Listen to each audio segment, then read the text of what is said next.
फ्राय जोंहा 2 लाख हेक्टर फरेस्टनि हा दङ। बिनिनो 35 माने 35,000 फरेस्टआ माने हाग्रा दानजानानै मानसिफोरजों हाबजाबाय आरो बेवहाय माखासे फिसा फिसा स्मल टि गार्डेन बा राबार बागान बानायदों। बे फारसेथिं नायोबा जोंनि थाखाय गाज्रि आरो फारसेथिं नायोबा जोंनि थाखाय मोजां। मानोना इक'नमिकेलि जोङो एसे जौगानो थाखाय जोंना टि गार्डेन राबार बागान बा बायदिसिना आबादा जोंनो गोनांथि दङ। खिन्थु मोनसे खोथाया जादों हाग्राखौ फोजोबनानै गुबुन फारसे जोंनि इक'नमि बेकबनाबो जुदि गाज्रि जालाङोब्ला हारिया जोबस्रांनायनि मोनसे आखंखायाव फैयो आरो जेखियानो जाया दिनै अल बड'लेण्ड स्मल टि ग्र'वारनि जा एस'सिएशननि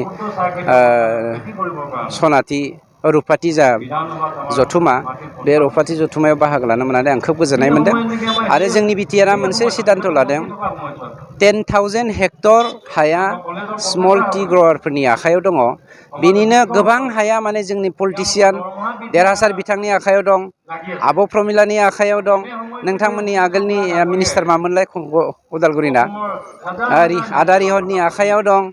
गतिके जोंनि खोथाया बेसो जादों जोंनि बिटिसिआव लाख लाख मानसिया हा गैयिनि थाखाय जानो गैयिजों दुखु नांनानै दङ।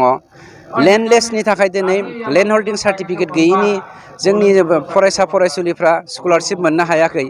बिदियावबो बिथांमोना 17 बोसोर सासन खालामनानै गावसोर हाखौ दानग्लुंनानै सेग्लुंनानै लानानै गावनि फिसाफोरनि गावनि बिदाफोरनि बिमा बिफानि हाखौ मावनानै होआखै। बेखौ जों दुखु नांदों। बेफोर जेंनाखौ फोजोबनोनो जोंनि प्रमद बर' बिथाङा बिथांनि दैदेननायाव बिटिआर सरकारा दिनै लेन्ड मेलाखौ खालामदों आरो जों मोनसे टारगेट खालामदों 7 लाखनिफ्राय 8 लाख मानसिनो बे 10 दिननि गेजेराव जोङो हा होनो हायो नामा। आरो बेनि अनगायैबो जाय स्मल टि ग्र'वार एस'सिएशननि टि गार्डेन अनारफोरा दिनै 90,000 मानसिफोरखौ निबनुवाफोरखौ इनभल्भ खालामनानै थांना थानायनि लामा दिहुननानै दोन बिथांमोनखौ जों मस्ट वेलकाम खालामदों।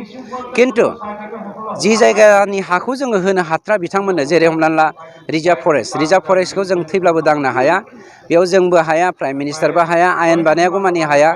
गतिके बेखौ जों नागारनानै बाखि जाखिनि गुरैयै मावनो हानाय बेबस्था दङ बेखौ जोङो मावनानै बिथांमोननो गथायना होनो थाखाय राजि दङ। खिन्थु माखासे सम सावरायनायनि गेजेरजों आयेन बानायनायनि गेजेरजों एसे सम लागोन।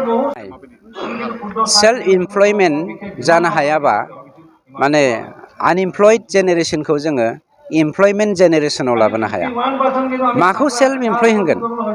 रोजा रोजा बिगा जोंहा हा दं, जोङो मावनो बाबाय। दिनै गुबुन मानसिफोरखौ लानानै जों खेथि मावनो होदों। आं बुङाखै जे सोरबा बांगालखौ लाबोदों, बाङालिखौ लाबोदों, आं बेखौ बुङाखै। बिटिसिनि बायजोनि मानसिफोरखौ लाबोनानै बेवहाय खेथि मावहोनानै बिनिनो थागिबि मानसिफोरजों गोरोबहोनानै बिनिनो थागिबि मानसिफोरजों हाबा जालायहोनानै बिथांमोननो हाखौ गथायना होनायनि जाहोनाव जोङो आनइमप्लयड सिटुवेसनफ्रा बारा जाबोगासिनो दङ। नंखायनो जोङो फार्स्टलि सेल्फ इमप्लय जाग्रोनो हानांगोन, गावनो गाव बुजिनो हानांगोन। माने मेन्टेलि सेल्फ इमप्लय जानांगोन, फिजिकेलि सेल्फ इमप्लय जानांगोन आरो खोब सफिस्टिकेटेड सेन्टिमेन्टजों जों खामानि मावनांगोन। जेरै स्मल टि ग्र'वारफ्रा 9,000 फिसा फिसा साहा बागान गायग्राफ्रा 9,000 जन, बिथांमोना 90,000 मानसिनो साख्रि होनो हादोंब्ला बे 90,000आ जेरै थांनानै थानो हादों, नों आं जों जा बेखार जानानै बेबोथ' हायो। आं बिदि होननानै बुङाखै दे नोंथाङा साहा बागान गाय, खिन्थु जोंनाव गोबां लामा दङ। साख्रिया जोंनियाव दा हमनानै ला आं सामलायनाय फरेस्ट डिपार्टमेन्टआव 400 दङ। 400 साख्रिखौ लानानैनो जुदि 3 लाख मानसिया सोनारोबा बोरै जानो? बेखौ लानानै दा बिपिएफआ बे खोथाखौ खोनायोबा नोंथांमोननि मिडियानि गेजेरजों बिथांमोना आलादा बुंगोन। हमनानै ला दाखालि जोंना मामोनलाय MLA मा नार्जारिमोन क'क्राझारनिया, रबिराम नार्जारि, बिथाङा होनदों माने जानुवारियाव जोंनि खाफाला गेवसिगोन, हाग्रामाया होनदों जोंनि खाफाला गेवसिगोन। बिथाङाथ' सुटसेयार नङा, बिथाङाथ' भबिसतबानि होनो हाग्रा नङा, बिथांखौ मा होनगोन उनबुंथिगिरिथ' नङा। जुदि बिथाङा एसेबां मोजां उनबुंथिगिरिमोनब्ला हाग्रामानि सामलायनाया मोजां जायाखै, हाग्रामानि सरकारा मोजां जायाखै होननानै डाबल फि बानायनानै डाबल फिजों सिंगेल किजों नांलाय होनानै जौ मानसि सिथार होनायाथ' बिसोर सानैयानोमोन। मानै मैसोनि सौलायनायनि थाखाय जोंनि साखाथियाव थानाय हाग्रा बंग्राखौ जेरै गाथारजोबदोंमोन गाफ्लेजोबदोंमोन, बै सानै मानसिनि सौलायनायनि थाखायनो बर' हारियाव दुं दुं हाव हाव थासारि सोमजिदोंमोन। आरो बिथांमोना दिनै जोंनि गेजेराव बायदिसिना दाङाबाजि सोमजिहोनायनि थाखाय हाबाफारि लानानै जोंनि समाजखौ आरो बोखावफ्लेनो नागिरदों।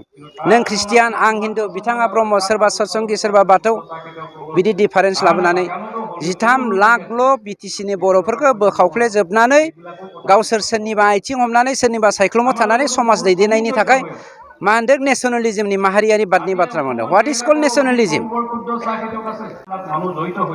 बे दावराव देख्रेबा हु वाज दैट दावराव देख्रेब? जेब्ला एनडिबिआ 35 बोसोर अस्त्र हमनानै दावहा नांदोंमोन बर'नि थामोनथायनि थाखाय, जेब्ला एबसुआ 36 बोसोर आन्दलन खालामदोंमोन डेम'क्रेटिक भाबै, बे समाव दावराव देख्रेबा सोरमोन? बहा दंमोन? बिथाङा गावनि फिसाखौ एबसुजों हरदोंना हराखैमोन? जोङो गावनि फिसा गावनि साख्रिखौ नागारनानै हारिनि थाखाय अस्त्र हमहैदोंमोन। बे समाव बिनि जाथिया अस्त्र हमदोंमोन नामा? बिथाङा होनदों दिनै फेरेंगाया गुन्दा फिसिदों। बिथांमोनाथ' हाग्रामानि सासे सासे गुन्दासो।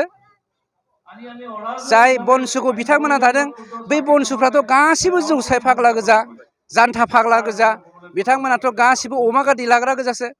माबे नेसनेलिज्मनि बाथ्राखौ बुंनो फैदों? व्हाट आर द केरेक्टारिस्टिक्स अफ नेसनेलिज्म फर बनसु?